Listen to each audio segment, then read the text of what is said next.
บายดีพี่น้องสบายดีสวัสดีFCสุขุสุคนเด้อพี่น้องเลยสบายดียามบ่ายๆหมอที่ค่ำพี่น้องบรรยากาศอยู่ที่บ้านสวนเฮาหลังจากฝนตกมา2-3 หอบแล้วเนาะพี่น้องตั้งแต่ปรับหันทางเข้ามาก็ฝนหากระตก2 เทื่อ3 เทื่อเนาะทิศทางของน้ำก็เปลี่ยนไปตามเขาปรับทางพี่น้องซึ่งมือนี้ก็ได้เป่งน้ำออกข้างๆทางจังซี่เนาะพี่น้องทิศทางน้ำที่ฝนตกลงมาแล้วพี่น้องมันจะมา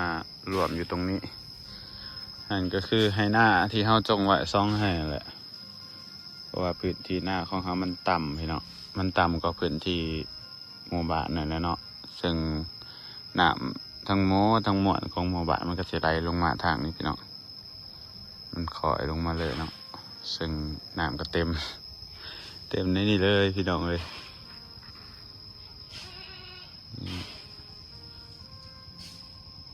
มันเป็นลักษณะคอยลงไปพุ่นเลยเนาะพี่น้องลงไปพุ่นละ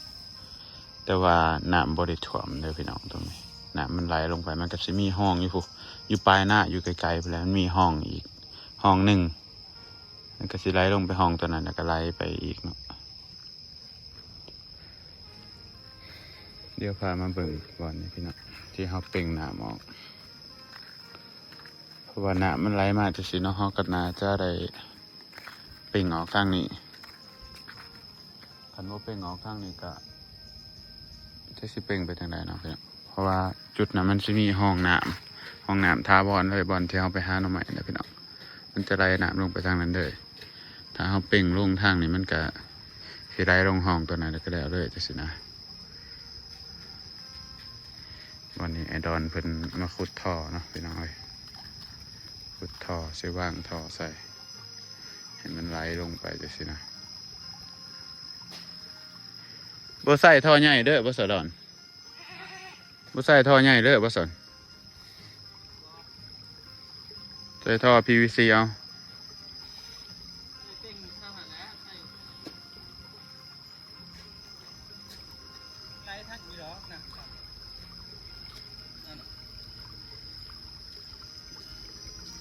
น้ำตกลงมาเขาก็เป่งเด้อลายรวมมันก็เพื่อมันสิลดมันบางทีไม่กลัวนี่ยามฝนตกมาแห้งมันบ่ไหลเขาอันนี้ที่เนาะบ่ไหลหล่นเหาะเทือนที่เนาะมันไหลลงไปพุ่นอันนี้น้ำมันไหลมาตามนี้เลยเนาะพี่เนาะเงื่อนแล้วก็ให้มันไหลไปทางขางบ่นะอันบ้านนั้นกาทมดินขึ้นบ่นี้อีกเนาะให้มันขึ้นนี่เขายังบ่ทันได้หูกับหูแลนของน้ำเนาะพี่เนาะน้องเก็บสินี่แน่ฝนตกมาฝนตกจังหูเนาะว่ามันน้ำมันสิไปจังใดว่าเขาปรับใหม่เด้ปรับพื้นที่ใหม่แล้วก็นั่นเองมาว่านรุดตัวมันเป็นทางลงมาบ้านกับตูนไปเด้อมันก็น้ำมันไหลลงห้อง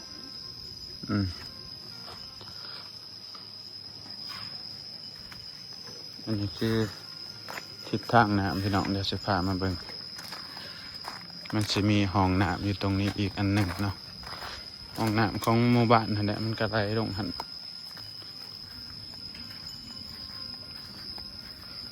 จะไหลลงห้องใหญ่ตัวนี้เลยมันก็ไหลออกสู่ตรงหน้าถ้าสมมติว่า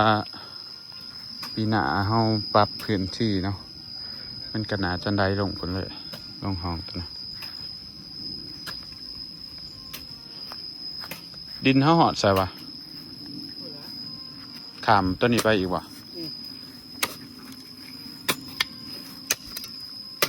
ขุดตัวนี้เนาะถ้าเขาปรับปีหน้าก็ได้ตันบ่อนี้เนาะให้มันได้ซื้อไปพุ่นเนาะ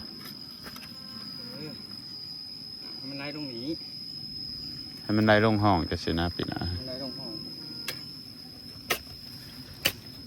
ดินบาซุกอันเหาะแถวนะเพื่อนพี่น้องบอนนั้นบอนกอนเอาใหม่ก็ โอ้อยากเว้ย ดินแก่นเป็นแก่นปานนั้นปีหนาสิเฮ็ดหัว สิบ่มือโพะเบิดบ่เด้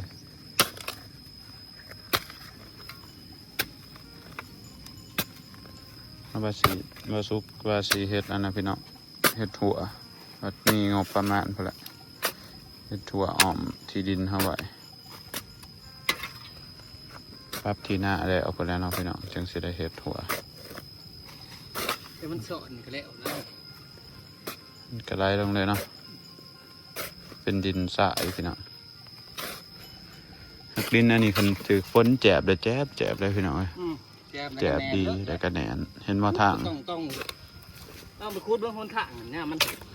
ทางเฮาที่อนามาให้มันแจบขนาดได้พี่น้องแจบแบบนั้นตอนฝนตกแล้วใหม่ๆมันยังหมื่นอยู่บ่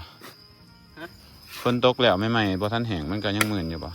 ทาง เล็กน้อยแค่กูทำอิฐ ตอนทำอีตัวเละแห้งเนาะ เจ้าหญ้าปงมันแหนนะมันบ่เมินขาดแน่เนี่ย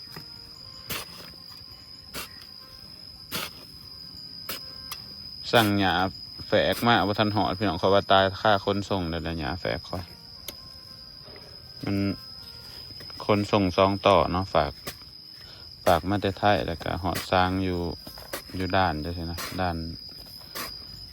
ก็จังสิลาวขามมาลาวแล้วก็ส่งจากลาวมานี่พี่น้องโอ้เขาบ่ตายค่าขนส่งแท้ๆถ้ามันบ่ตายก็โอเคที่จะเอามาปลูกแซมไว้ทางข้างๆทางถนนเฮา พูดเพื่อจะขาดตัวไหนแห้งขาดพูดเพื่อสมุมันขาหักใหม่แน่จะมาแก้แกะ แค่ต้องเป็นดินอันนี้มันดินแบบพีนบนน้ น้ำเปล่ามันจะไหลไปตาม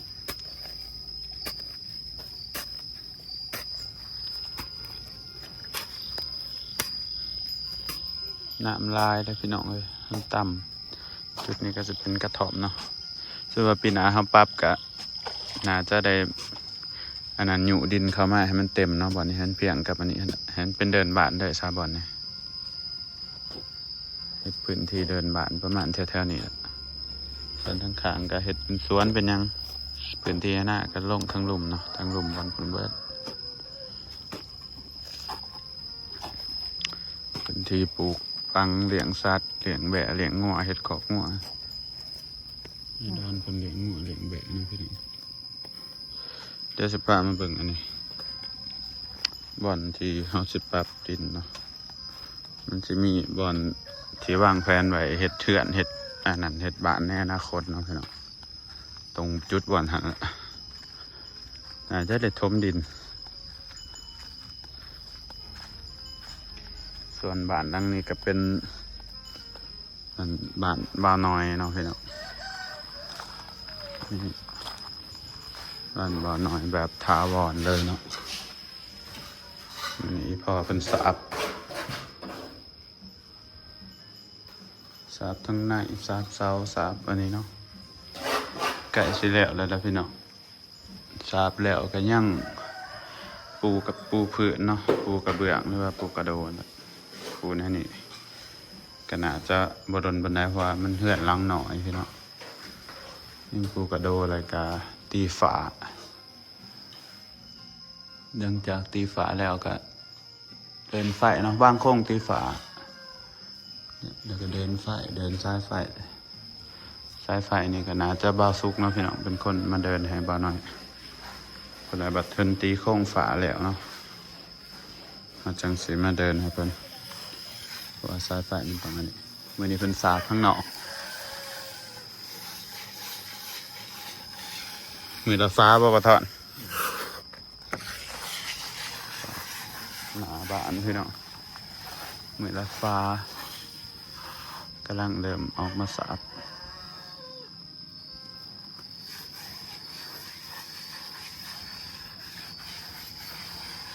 วันละฟ้าวันละเล็กวันละน้อยยัง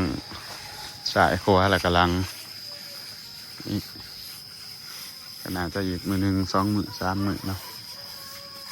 จะแล้วส่วนหน้าบ้านบ่น้อยเพิ่นสิเฮ็ดกันสะอาดได้บ่ได้ว่าจังได๋น่าจะต้องได้เฮ็ดเนาะ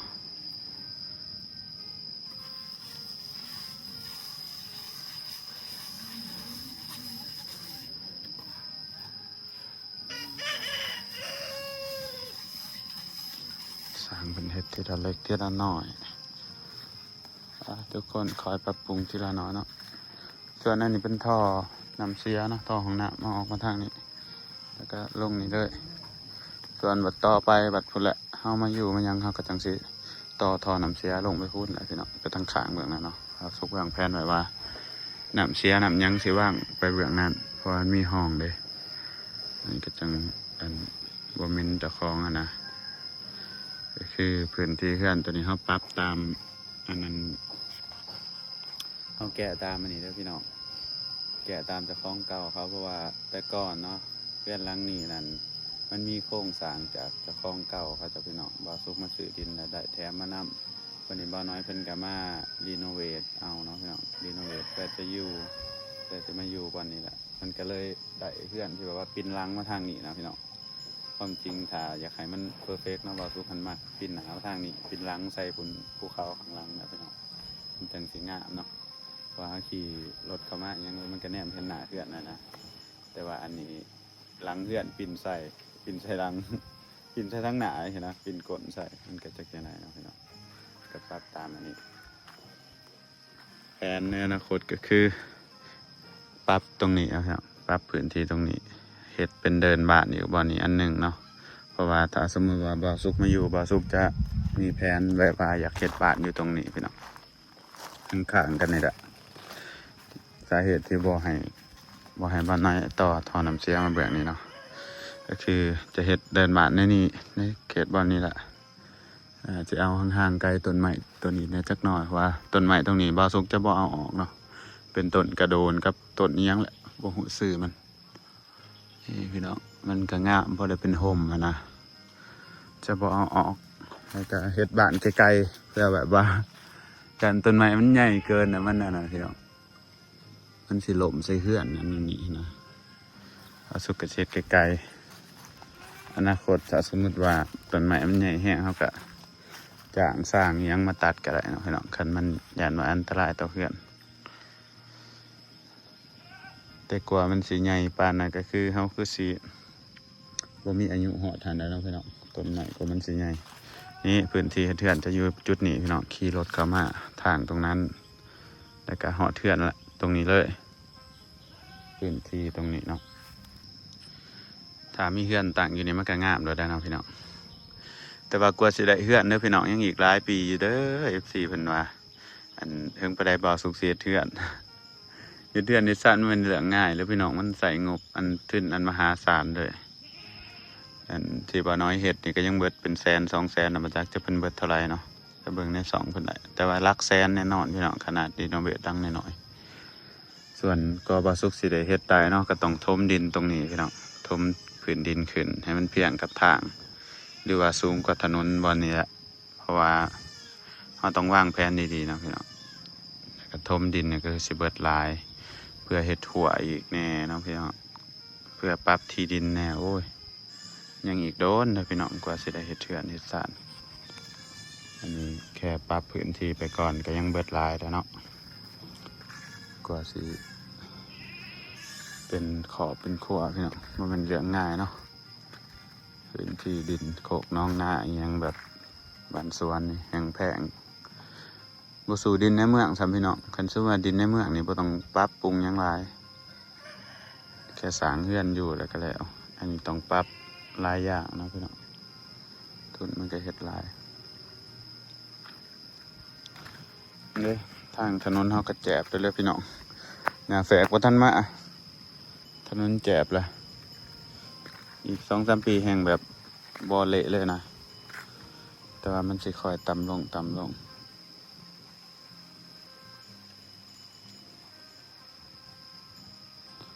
มันบ่เสาะติเนาะมันบ่เสาะติเนาะดินมันไกลพี่น้องนี่เป่งน้ำไปตามจังซี่เนาะอันนี้เพิ่นบ่ทันได้ขุดห้อง และสามบาสุกมาเฮ็ดเทือนที่ยังอยู่กับอายได้เนาะพี่น้องเป็นคนอยู่หน้าทงนี่แต่ก่อนนะอายบาสุกออกมาอยู่นะบ่มีหยังเลยพี่น้องเป็นป่าเป็นหยังหกมันบ่มีคนอยู่เนาะก็เป็นตะยะนั่นได้กินนะ เพราะปีนี้มาบ่าวน้อยออกมารีโนเวทเทือนหลังนี้ใหม่แล้วก็บรรยากาศมันก็คือเกินขึ้นเนาะพี่น้องบรรยากาศก็ดีขึ้นพรุ่งนี้ FC จะมาดูด้วยเด้อพี่น้องว่าบรรยากาศจะเป็นยังไง สิเป็นตะยู่อยู่เพิ่นสิว่าต่างกันเนี่ยอันใดยังแต่หญ้าแฝกว่าท่านมามันค่อยแจบเขาที่ละเล็กที่ละน้อยเด้อพี่น้องดินก็ได้ประมาณนี้แหละ